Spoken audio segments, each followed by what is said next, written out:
तो दोस्तों सबसे पहले आज के कुछ अपडेट्स के बारे में हम लोग बात कर लेते हैं। अब यहाँ पर सेबी ने कहा है कि यहाँ पर दो टाइप की मेन स्कीम्स आती हैं। एक रेगुलर स्कीम आती है जिसको मेनली डिस्ट्रीब्यूटर सेल करते हैं, और इसके अलावा एक डायरेक्ट स्कीम आती है जिससे आपके जैसे और मेरे जैसे लोग इन्वेस्टमेंट करते हैं। तो अभी तक तो सिर्फ एक जो रेगुलर प्लान था उसी के एक्सपेंसेस को डिस्क्लोज किया जाता था, लेकिन अब सेबी ने यहाँ पर अनाउंस कर दिया है कि रेगुलर प्लान और डायरेक्ट प्लान दोनों का अलग अलग डिस्क्लोजर दिया जाएगा। अब इसके पीछे का रीजन बताते हुए सेबी ने कहा है कि इससे म्यूचुअल फंड और इन्वेस्टर्स के बीच का रिश्ता और गहरा होगा और इन दोनों के बीच का भरोसा और भी ज्यादा बढ़ जाएगा। दूसरी अगर हम यहाँ पर बात करें तो कुछ टाइम पहले सेबी ने एक रिस्कोमीटर इंट्रोड्यूस किया था सभी म्यूचुअल फंड्स के अंदर। अब पहले तक तो इस रिस्कोमीटर को काफी नॉर्मल रखा गया था जो कि ब्लैक एंड व्हाइट कलर के अंदर आता था, लेकिन अब सेबी ने अनाउंसमेंट करी है कि इसके अंदर कलर कोडिंग को ऐड किया जाएगा ताकि समझने में इजी हो कि हाई रिस्क है या लो रिस्क है, इसके अलावा या मीडियम रिस्क है। तो इसलिए सेबी ने अनाउंस किया है कि म्यूचुअल फंड्स के लिए इन रिस्कोमीटर्स को थोड़ा अपडेट किया जाएगा। अब ज्यादातर लोगों के लिए रिस्कोमीटर इतना ज्यादा मैटर करता भी नहीं है, तो अभी के लिए तो ये दो माइनर अपडेट्स आई है सेबी की तरफ से।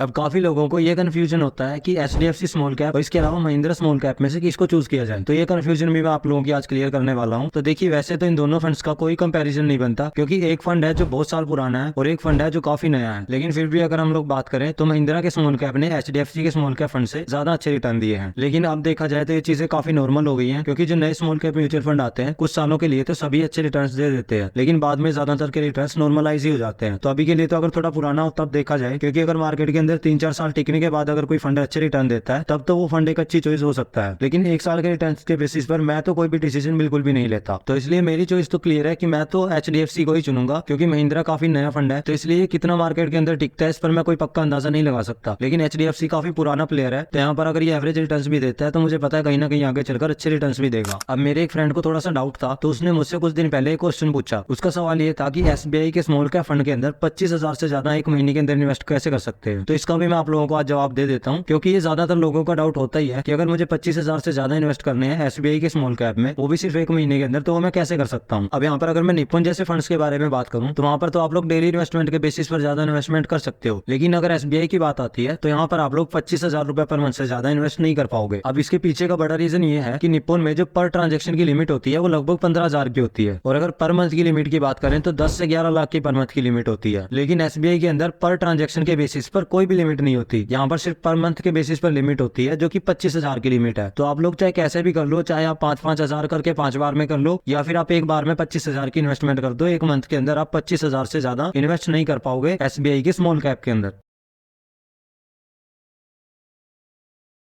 तो अभी हम लोग तीन मेन स्मॉल कैप फंड्स को कंपेयर करके देखते हैं, और ये तीन स्मॉल कैप फंड है। एक तो क्वांट का स्मॉल कैप फंड, इसके अलावा टाटा का स्मॉल कैप फंड, और इसके अलावा एडलविस का स्मॉल कैप फंड। क्योंकि हम तीनों ही फंड्स के अगर पिछले रिटर्न्स देखें तो काफी अच्छे रिटर्न्स इन्होंने दिए हैं, लेकिन तीनों के ही अगर हम एक्सपेंस रेशो देखें तो काफी हाई रहे हैं। जैसे अगर मैं बात करूं क्वांट के एक्सपेंस रेशो की तो लगभग 0.64 के आसपास का रहा है। इसी तरह टाटा का 0.34 के आसपास, और एडलविस स्मॉल कैप फंड का 0.39% के आसपास का रहा है। तो काफी लोग इस चीज में कंफ्यूज हो जाते हैं कि यहाँ पर एक्सपेंस रेशो थोड़ा ज्यादा है। तो मैं तो हमेशा से यही सजेस्ट करता आया हूँ और आगे यही सजेस्ट करूंगा कि सिर्फ एक्सपेंस रेशो को देखकर आप लोग कभी भी कंपैरिजन मत कीजिए। सिर्फ एक्सपेंस रेशो को बेस बनाकर चलोगे तो अच्छे रिटर्न्स कभी नहीं कमा पाओगे। भले यहाँ पर एक्सपेंस रेशो थोड़ा सा ज्यादा हो, लेकिन आपको ये भी देखना चाहिए कि रिटर्न्स कितने हाई मिल रहे हैं। तो अगर आप लोगों को थोड़ा बहुत एक्सपेंस रेशो बढ़ाना भी पड़ जाए तो आप लोगों को रिटर्न्स के साथ कंपैरिजन भी करके देखना चाहिए। जैसे एग्जांपल के लिए समझाऊं तो आप लोगों को क्वांट का एक्सपेंस रेशो थोड़ा ज्यादा लगता होगा, क्योंकि यहाँ पर ये 0.64 का एक्सपेंस रेशो हमसे ले रहा है, और अगर टाटा के साथ इसका कंपैरिजन करें तो लगभग डबल है। लेकिन यहाँ पर आप लोग रिटर्न्स को भी कंपेयर करके देखो कि रिटर्न्स कितने हाई मिल रहे हैं। अब इनमें से मुझे अगर कोई चूज करना तो मैं तो क्वांट स्मॉल कैप फंड को ही चूज करता। वैसे तो मैं इनमें से एक को ही चूज करता, क्योंकि मैं अपने पोर्टफोलियो के अंदर ज्यादा स्मॉल कैप फंड्स को ऐड नहीं करना चाहता। लेकिन अगर मुझे इनमें से दो चूज करने होते तो मैं क्वांट और टाटा के स्मॉल कैप फंड को चूज करता। टाटा को मैं इसलिए चूज करता क्योंकि इस स्मॉल कैप फंड्स के अंदर हमें बाकियों के मुकाबले में वोलेटिलिटी थोड़ी कम देखने को मिलती है। रिटर्न्स भले ही नॉर्मल हो यहाँ पर बाकियों के मुकाबले में, लेकिन वोलेटिलिटी बहुत ज्यादा कम है, तो इसलिए एक प्लस पॉइंट हो जाता है टाटा को चूज करने का। क्वांट के बारे में बात करें तो वोलेटिलिटी काफी हाई रहती है। जैसे अभी के टाइम में भी आप लोग देख सकते हो कि पिछले कुछ टाइम से क्वांट का स्मॉल कैप फंड बहुत अच्छा परफॉर्म नहीं कर पा रहा है, जिसके बारे में आपने कई न्यूज भी सुनी होंगी, कई वीडियोस भी देखी होंगी। अब जब क्वांट की परफॉर्मेंस इतनी ज्यादा गिर गई थी तो कई लोग यहाँ पर घबरा जाते हैं कि क्या मुझे क्वांट से एग्जिट ले लेना चाहिए। तो मेरे हिसाब से तो आपको शॉर्ट टर्म परफॉर्मेंस के बेसिस पर कोई भी फैसला नहीं लेना चाहिए। मैं पर्सनली अपने बारे में बताऊं तो मैंने भी क्वांट को अपने पोर्टफोलियो के अंदर ऐड किया हुआ है, और मैं तो ये मानता हूँ कि शॉर्ट टर्म वोलेटिलिटी फ्लक्चुएशन के बेसिस पर मैं अपने डिसीजंस कभी नहीं लेने वाला। तो अगर आप लोग क्वांट जैसे स्मॉल कैप फंड के अंदर इन्वेस्ट करते हो तो आप लोगों को हाई वोलेटिलिटी से बिल्कुल नहीं घबराना चाहिए। अगर आप लोग हाई हाई वोल्टिलिटी से घबराते हो तब तो ये फंड्स आपके लिए बिल्कुल भी नहीं है, क्योंकि यहाँ पर आपको काफी फ्लक्चुएशन देखने को मिलेंगी। तो फ्लक्चुएशंस को हैंडल करना आना चाहिए आप लोगों को। ये जो भी परफॉर्मेंस आपको देखने को मिल रही है अभी क्वांट की, ये मेरे हिसाब से शॉर्ट टर्म परफॉर्मेंस है, आगे चलकर ये सब कुछ रिकवर हो ही जाएगा। आज की वीडियो के लिए तो इतना ही। अगर आप लोगों को वीडियो पसंद आई है तो वीडियो को लाइक कर दीजिएगा और चैनल को भी सब्सक्राइब कर लीजिएगा, क्योंकि यहाँ पर हम म्यूचुअल फंड्स के बारे में ऐसे ही इंटरेस्टिंग डिस्कशंस करते रहते हैं। अगर आपको कोई डाउट हो तो आप मुझसे कमेंट सेक्शन में पूछ सकते हो, या फिर आप कोई सजेशन देना चाहते हो तो कमेंट सेक्शन में प्यारा सा कमेंट छोड़ सकते हो। आज की वीडियो के लिए इतना ही। वीडियो देखने के लिए धन्यवाद।